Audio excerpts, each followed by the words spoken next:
we talked about this first day, my friend. What is expiration? Now, John, if you jump one ahead, so this is a key point. The name future in and of itself implies that at some point, it's the price of something in the future. Well, when that future comes to date, that contract expires. So we go through, and this is a little bit different. And we're going to talk a little bit different of the mechanics of this from the world you come in. And I'm curious, expiration. It's funny. I listened to Tom and Tony speak about expiration and their ideas around it, their management of trade around it, and the opportunities are so different than what I see in the futures world. So you walk us through the definition we covered here, and let's talk about this key point, which is the specific date. Yeah, it's and it seems like, so we're gonna. I mean, of course, I have an idea of expiration from options, and I'm aware of futures having expiration. We've touched on it here, and this is good because we start here sort of at the beginning. This is where we started, and this is going to lead us into the bulk of what we're talking about today. But again, reading here, we have the futures contract is a legal agreement to buy or sell a particular asset at a predetermined price at a specified time in the future. And that, of course, being in bold is what we're going to get at today, which is expiration. Absolutely. So for you, trading equity options, trading equities, I mean, they pair together. And in that world, you have that right, if you're a buyer, or that obligation, if you're a seller, to take the 100 shares or give the 100 shares. How did that figure into, because, and the amount of shares that actually get exercised in the single name world, the stock world, is much higher than the amount of commodities that go to actual physical delivery at expiration. So a little bit different animal. When we talk about physical delivery in the traditional futures world, it is that specified contract we talked about, that specified predetermined amount of 100 ounces of gold or 5,000 ounces of silver. But how did that figure into your trading strategies as you managed inventory and looked at this event where you had positions coming off and others that you had to be more mindful of? Yeah, it's a good question. I mean, it's always interesting when I think about my first interaction with something in the financial market. And sometimes it was prior to me working at a prop trading firm. Sometimes it was after. And expiration is one of those that was after. I'd never traded an option until I was at a prop trading firm. So my first interaction with expiration was probably helping out some senior trader with, some of their expiration risk in their book, which is scary as hell. I mean, if you've never dealt with it before, and the idea of, you had to do everything right. You were when you're a trading assistant, you're worried about messing up something and getting canned. I mean, I remember a guy had to close out, a guy who was more senior. He was a year ahead of me as far as trading assistants, but he was still an assistant, and he was working for one of the partners, and he had to help him close out a Google position. And this wasn't even expiration. This was like for earnings, but he left on like 200 short shares, just that position. He closed out like the short puts, and then he was short like, however many thousand shares, and he closed it out mostly, but he still was stuck 200. And, stock ripped like, I don't know, $30 on earnings or something. And just because of that, the dude got canned. It wasn't just because of that. There was probably some other stuff leading up to it. It was a tipping point. Yeah. But my first experience with expiration was with options. And I had, who knows, probably like a reversal conversion, maybe something simple like that in the beginning. Then after a while, you get used to other positions. And then after a while, it just becomes, second nature to deal with closing out risk on expiration. You got to make sure you close out the amount of options, close out the amount of stock, or just closing out that position. So that's my first experience with it. Okay, so what if I'm summing it up correctly, and this is where we're going to go in the future, there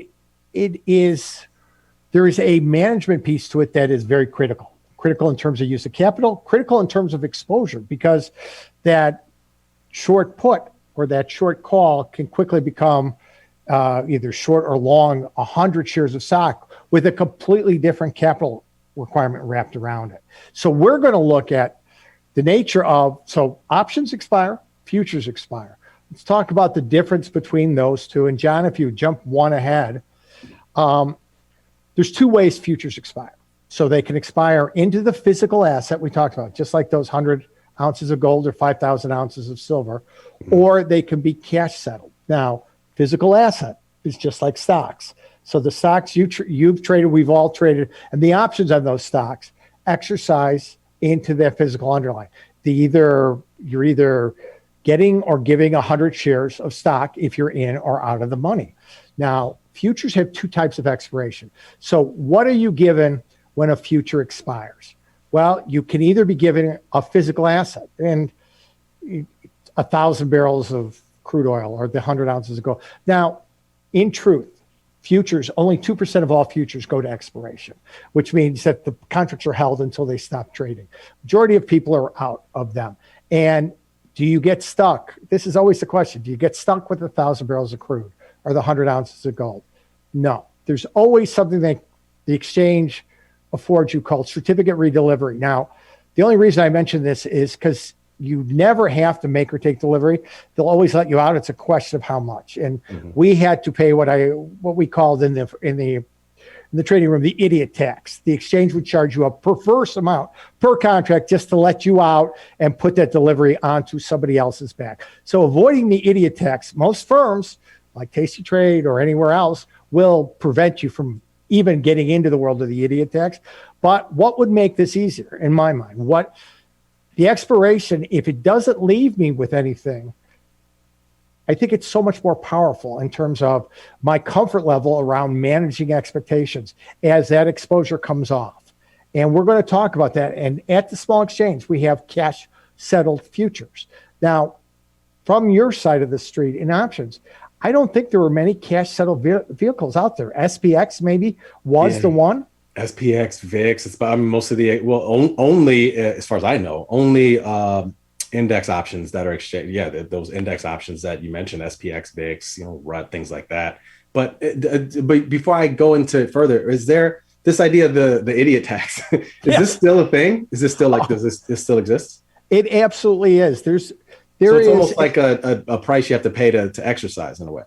It's there is a small group of people in the corn market that want to either make or take delivery of their corn. Okay. Can they do that? Yes, that's the kind of the glue that makes the futures converge in price at where the spot market is.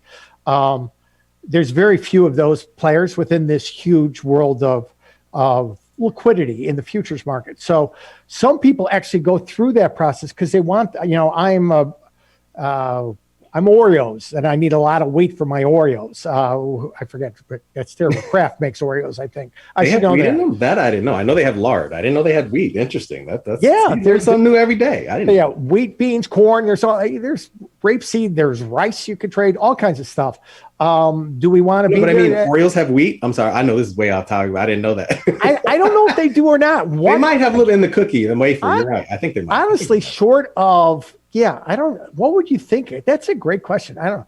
Maybe corn syrup would be the only thing I'd guess. There's got to be something that holds the Oreo together.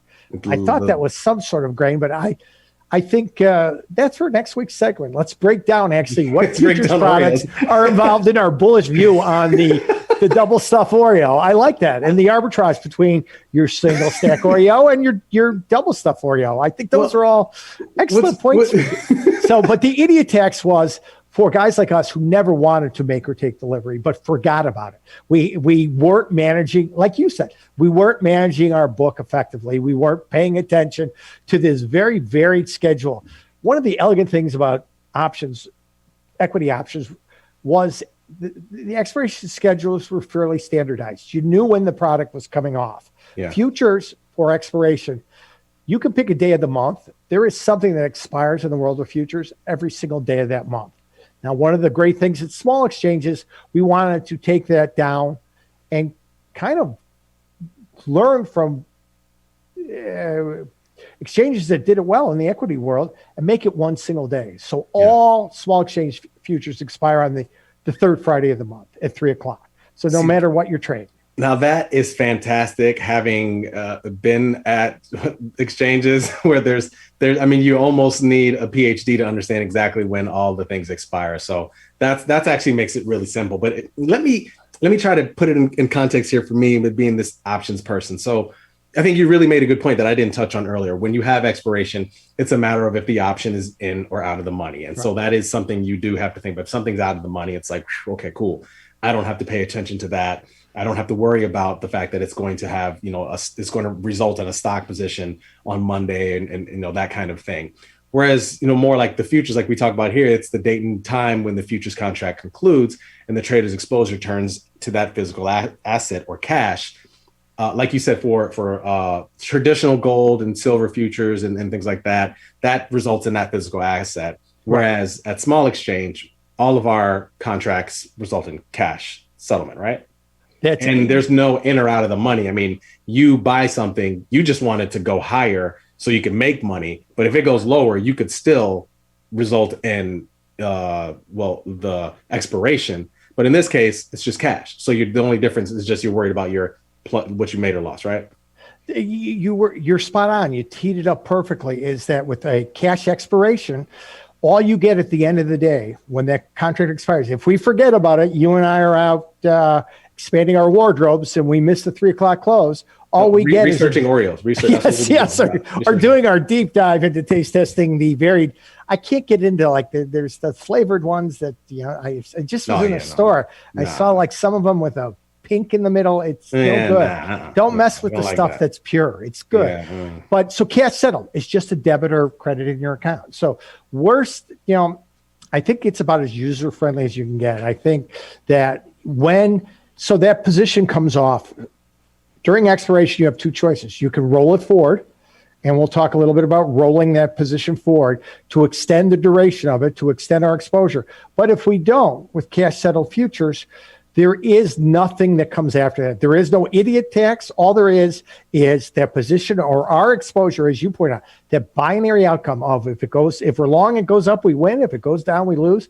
It's just netted out at the end of the day. So we get a debit or credit in our account. And what I like, especially, is the fact that I don't get 100 shares of stock that has a much larger capital requirement to it than the underlying option that I had. And that is one of the things that a cash expiration makes very elegant in the future. So, John, if you want to jump one ahead. Sounds nice and sweet. So, again, physical delivery means the buyer takes the outright long position. The seller has to deliver the outright short position. So, as we talked about in metals, that would be providing those ounces of silver or buying those ounces of gold. We want to remove that part. I think at the end of the day, what you and I like to do is put together a series of strategies and ideas and implement the best way to see those strategies or biases play out and not have anything interfere with that. And I always felt dealing with expiration or forgetting about, we traded 7 different currency pairs that all expired at a different point of time or a different time of the day, which was, it was just I gave my son, who was sitting with me, an old computer of mine. And because I would forget the expiration of the grain products, I put this time clock on it that would take my voice and just say, he's laughing here. It would go grains closed, grains closed, grains closed to remind me, or grains March expired. And it was one of those apps you bought online that you could never take off your computer. So the poor kid had a computer he was playing video games on and would just start yelling at him in terms of expiration time. So physical delivery, we understand what that is. John, if we move ahead, and I think, Jermal, you can bring us to the close here, what cash expiration means.